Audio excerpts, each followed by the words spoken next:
Commander Vex-Nine clicked his mandibles in what his species considered amusement as he reviewed the tactical display. The human colony of New Geneva hung before them like a ripe fruit, defenseless and pathetic. 23 vessels of the Hegemony's Third Fleet surrounded the planet, their weapons charged and ready. Such a pitiful sight, he muttered to his bridge crew. How did these hairless apes ever leave their mudball of a homeworld? The humans had been nothing more than a minor inconvenience for the past 50 rotations. Their technology was laughably primitive, their ships barely faster than asteroids, and their weapons, well, calling them weapons was generous. The Hegemony had conquered 14 human colonies without losing a single ship. Today would make it 15. Sir, his communications officer, Zil-4, announced with barely concealed boredom, the humans are attempting to hail us. Again. Oh, how precious, Vex-Nine said, his 4 eyes rolling in perfect synchronization. Put them through. I could use the entertainment. The holographic display shimmered, revealing a human female with short auburn hair and fierce green eyes. She wore what appeared to be a simple civilian outfit, nothing that suggested military rank or authority. Vex-Nine nearly laughed out loud. This is Maya Torres of the New Geneva Defense Council, she said, her voice steady despite the impossible odds. I'm requesting safe passage for our civilians. Safe passage? Vex-Nine's mandibles clicked rapidly now. Oh, you sweet, naive little creature. There is no safe passage. There is only surrender or obliteration. You have exactly 10 time units to decide. Maya's jaw tightened, but her voice remained calm. And if we refuse both options? Then you'll join the rest of your pathetic species in extinction, Vex-Nine replied, cutting the transmission with a dismissive gesture. Honestly, the audacity of these primitives never ceases to amaze me. What Vex-Nine didn't know, what no member of the Hegemony had bothered to research, was that Maya Torres wasn't just another colonial administrator.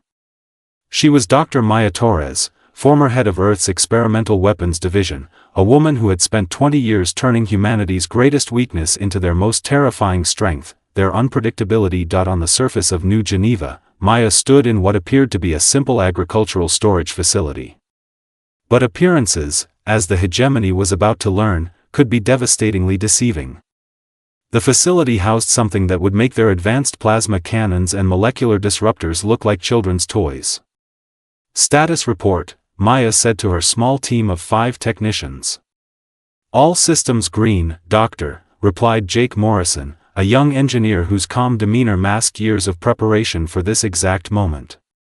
The network is fully operational and standing by. Excellent, Maya said, her fingers dancing across what looked like a simple farming tablet. Let's show these arrogant insects what happens when you underestimate humans. Above them, Vex-Nine was growing impatient. The 10 time units had passed, and the humans had offered no response. Typical. They probably thought their silence would somehow intimidate the mighty Hegemony fleet. All ships, target the major population centers, he commanded. We'll start with their capital city and work our way outward. Perhaps watching their fellows die will motivate the survivors to be more cooperative. Sir, his tactical officer, Roll 12, called out with sudden concern, I'm detecting unusual energy signatures from the planet's surface. Probably their primitive power grid overloading in terror, Vex-Nine dismissed. Fire at will. The first barrage of plasma bolts streaked toward New Geneva, brilliant streams of death that had reduced countless worlds to ash. But as they entered the planet's atmosphere, something impossible happened. The bolt simply stopped, not deflected, not absorbed, not redirected. They froze in midair like insects trapped in amber, their deadly energy contained within perfect spheres of shimmering force. What in the name of the 7 hells? Vex-Nine snarled, his confidence evaporating like morning dew. On the planet below, Maya smiled for the first time in months. Phase 1 initiated, gentlemen. Time to introduce our guests to quantum entanglement weaponry. Jake raised an eyebrow. Doctor, should I remind you that the hegemony considers quantum manipulation impossible for primitive species? Oh, I'm counting on that misconception, Maya replied, her fingers continuing their deadly dance across the control interface. Their entire tactical doctrine assumes we can't manipulate matter at the subatomic level. They're about to receive a rather shocking education. The trapped plasma bolts began to glow brighter, their contained energy building beyond safe parameters. But instead of exploding, they started to resonate, their quantum signatures linking across impossible distances. Commander. Roll-12's voice cracked with panic. Our weapon systems are experiencing cascade failures. The energy signatures are spreading through our ship's neural networks. Vex-Nine watched in horror as his fleet's most advanced weapons began turning on themselves. Plasma conduits exploded throughout the hegemony vessels, their own deadly energy turned against them by principles of physics they had dismissed as theoretically impossible. How are they doing this? He demanded, his composed demeanor cracking like eggshells. Sir, it appears the humans have weaponized quantum uncertainty, Roll-12 stammered. They're using our own attacks as carrier waves for some kind of viral energy pattern. That's impossible. Vex-Nine roared. Primitive species cannot manipulate quantum states. But Maya Torres was just getting started. Phase 2, Jake, she called out, her voice carrying the satisfaction of a predator finally revealing her claws. Let's show them what human creativity really means when we're properly motivated.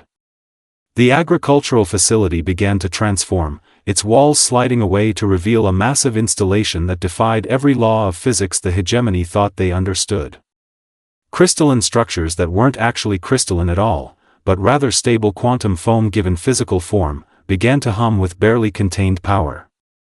You know, Maya said conversationally to her team, when the hegemony destroyed Earth Station 7 and killed my husband and daughter, they made one critical error in judgment. What's that, Doctor? Asked Elena Vasquez, the facility's chief quantum engineer. They assumed that grief would make me weak, Maya's smile turned predatory. Instead, it gave me 2 years of pure, focused rage to solve problems I'd been working on for decades. Above them, Vex-Nine's fleet was discovering that humans had a particularly nasty habit of turning their enemies' strengths against them. The more advanced the hegemony's weapons, the more devastating the quantum feedback loops became. All ships, retreat to minimum safe distance. Vex-Nine ordered, but it was already too late. The quantum cascade was spreading, and his fleet's most sophisticated systems were being turned into weapons of self-destruction. Commander, Zilfor reported, his voice barely above a whisper, we're receiving another transmission from the planet. Put it through, Vex-Nine managed, his earlier arrogance replaced by growing dread. Maya appeared on screen again, but this time she wasn't alone. Behind her, the quantum installation pulsed with energy that made the space around it ripple like water. Hello again, Commander Vex-Nine, she said pleasantly. I trust you're enjoying our little demonstration of primitive human technology. What do you want? He snarled, his mandibles clicking with barely controlled fury. Oh, nothing too complicated, Maya replied, her voice dripping with mock sweetness. I want you to send a message to every hegemony fleet in this sector. Tell them that New Geneva is now under the protection of Earth's quantum defense network. And if we refuse? Maya's smile widened, revealing teeth that suddenly seemed far more predatory than any civilized being should possess. Then you'll get to experience Phase 3, she said simply. And trust me, Commander, you really don't want to experience Phase 3. The transmission ended, leaving Vex-Nine staring at a blank screen while his fleet burned around him, victim to weapons that supposedly couldn't exist. For the first time in his career, the proud hegemony commander felt something completely foreign to his species' psychology. Fear. 3 standard hours had passed since Maya Torres had demonstrated Phase 2 of her quantum defense system, and Commander Vex-Nine was learning that time moved differently when you were slowly watching your entire fleet disintegrate around you. Status report, he demanded, though he already knew the answer would be catastrophic. 7 ships completely disabled, Sir, Roll-12 reported, his voice hollow with defeat. Quantum cascade failures have spread to 11 more vessels. Our weapon systems are, well, they're actively working against us now. Vex-Nine's 4 eyes narrowed as he studied the tactical display. The human colony still sat there, peaceful and undefended in appearance, while his mighty Third Fleet limped around it like wounded animals. The irony wasn't lost on him that the most primitive species in the galaxy had just turned his advanced technology into expensive scrap metal. "Sir," Zil-4 interrupted nervously, "we're receiving priority communications from Hegemony High Command." "Perfect," Vex-Nine muttered. "Put them through." The holographic display materialized, revealing the imposing figure of Supreme Admiral Kex Prime, whose 12 eyes and ceremonial battle scarring marked him as one of the Hegemony's most decorated commanders. His expression could have frozen plasma. "Commander Vex-Nine," the Admiral's voice carried the weight of absolute authority, "explain to me how an entire battle fleet is being defeated by agricultural equipment."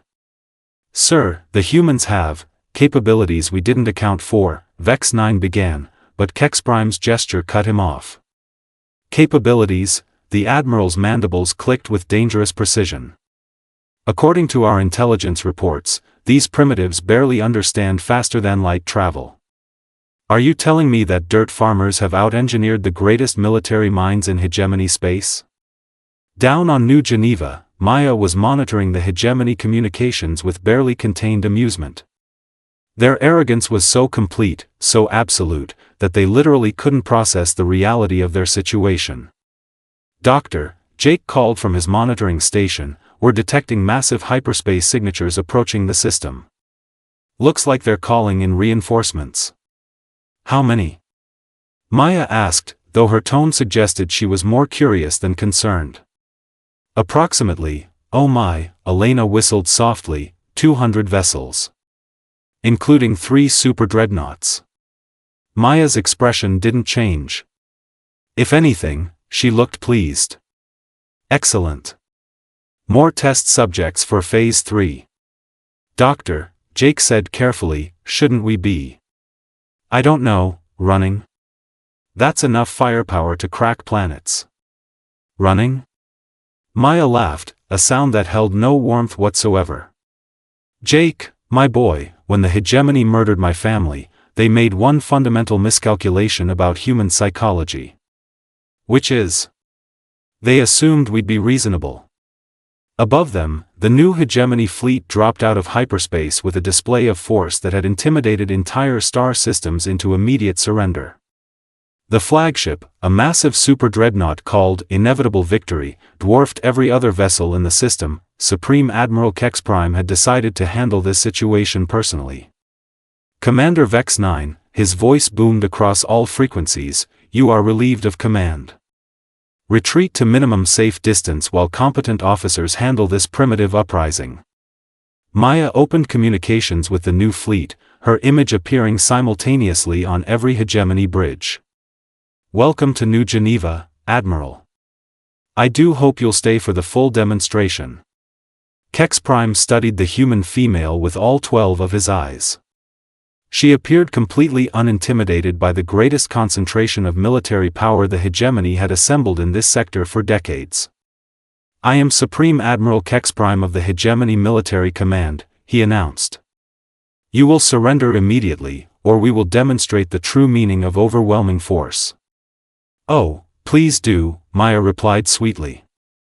"I've been looking forward to showing you Phase 3 of our defense system. My colleagues have been working very hard on it." "Phase 3? Kex Prime's tone carried hints of the unease that had infected Vex-Nine's crew. "What exactly is Phase 3? Maya's smile widened. "Biological warfare, Admiral. But not the kind you're thinking of." On New Geneva's surface, the quantum installation began to shift and change, its crystalline-appearing structures rearranging themselves into configurations that hurt to look at directly. But Maya wasn't looking at the installation. She was looking at her personal tablet, where photographs of her husband David and 7-year-old daughter Sophie smiled back at her.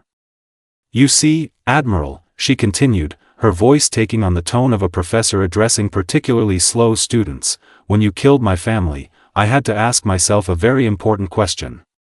What makes humans truly dangerous to advanced civilizations? Your primitive aggression? Kex Prime suggested dismissively. Close, but not quite, Maya said. It's our immune systems.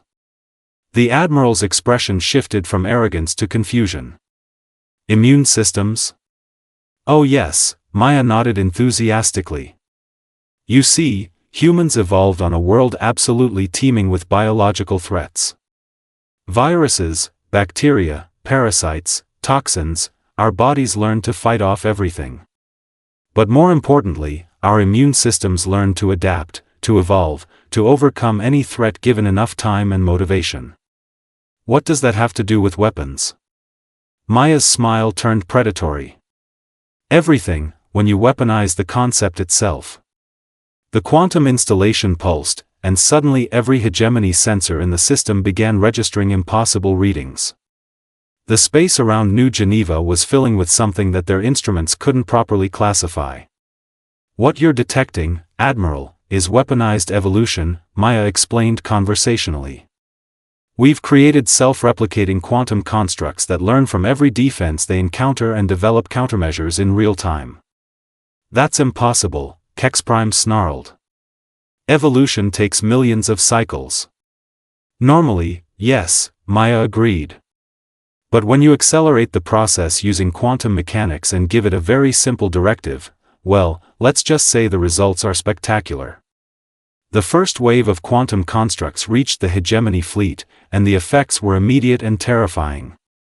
Shield generators that had protected vessels for centuries began failing as the constructs adapted to their frequencies. Weapons that had never malfunctioned in their operational history started experiencing cascade failures as the quantum entities learned their weaknesses and exploited them. All ships, full retreat. Kex Prime ordered, but his communications officer's response chilled him to his core. Sir, the constructs are interfacing with our navigation systems. They're learning our hyperspace protocols. What does that mean? It means, Admiral, Maya's voice cut through their panic, that running won't help you. Phase 3 doesn't just defend New Geneva. It follows you home. The quantum constructs were spreading through the hegemony fleet like a virus, but instead of attacking biological systems, they were attacking the very concept of advanced technology itself. Every system they touched became simpler, more primitive, more human. You're insane, Kex Prime whispered. You're weaponizing chaos itself. No, Admiral, Maya corrected gently. I'm weaponizing humanity. You see, when you killed my family, you forgot one crucial fact about our species. We don't just adapt to survive threats. We adapt to become the threat. Throughout the hegemony fleet, sophisticated AI systems were being reduced to basic computational functions. Weapons that could level mountains were becoming barely functional energy projectors. Ships that could cross galaxies were struggling to maintain orbit.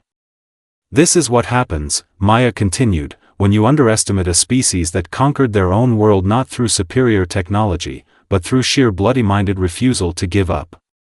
Supreme Admiral Kex Prime watched his mighty fleet being systematically reduced to the technological level of the humans they had come to conquer. The irony was so complete it felt almost artistic. What do you want? He asked, the fight gone out of his voice. Simple, Maya replied. I want every hegemony fleet to know that Earth's colonies are now protected by weapons that learn from your attacks and become stronger. I want them to understand that humanity doesn't just build defenses. We build evolution itself. And if we agree? Then you get to limp home with whatever technology the constructs leave functional, Maya said. Consider it a learning experience. Oh, and Admiral? Yes? Tell your superiors that Dr. Maya Torres sends her regards. And that the next time they want to murder human families, they should remember that we don't forgive, we don't forget, and we definitely don't fight fair. The transmission ended, leaving 200 of the hegemony's finest vessels drifting helplessly around a farming colony, their crews slowly coming to terms with a terrifying new reality: humanity wasn't just another primitive species to be conquered. They were evolution itself, armed with quantum mechanics and motivated by the one thing the advanced hegemony had never learned to weaponize: pure, creative, unstoppable spite. I and the agricultural facility that had just redefined galactic warfare. Maya Torres looked once more at the photographs of her family, then calmly began preparations for Phase 4. After all, there were a lot more hegemony fleets out there, and she was just getting started.